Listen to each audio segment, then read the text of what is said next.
And finally, for today's episode, let's turn to Ashley Chisholm for a look at Adventist history. This week, we hear just part of the story behind the Pacific Press Publishing Association.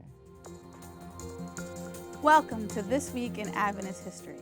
On July 21st, 1906, the printing plant of the Pacific Press Publishing Association in Mountain View, California, went up in flames a little more than 4 months after being damaged in the San Francisco earthquake and then repaired. The fire began a little after midnight. By the time it was discovered, the flames had, as one observer put it, eaten through the roof of the photo engraving room. From that room, the fire quickly engulfed the rest of the 2-story building, and after 2 hours that Sabbath day, the roof caved in. Daylight provided new details. The press used for printing the signs of the times was a broken wreck on its side.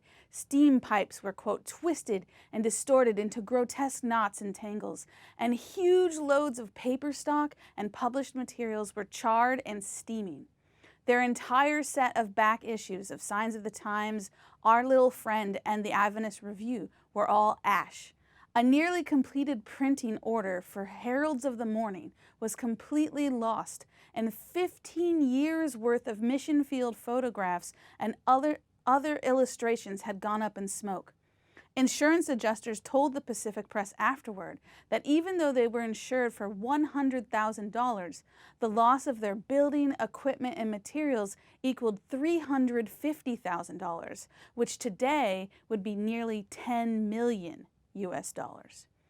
A little over 12 hours since the fire had destroyed the building, the Adventists from the press met on the porch and in front of their boarding house, which had been spared from the flames.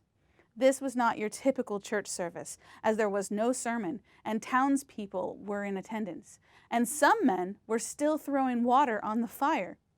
C.H. Jones, Pacific Press's general manager, said, "We cannot help but feel somewhat discouraged as we look upon these ruins, but we can look forward to the future.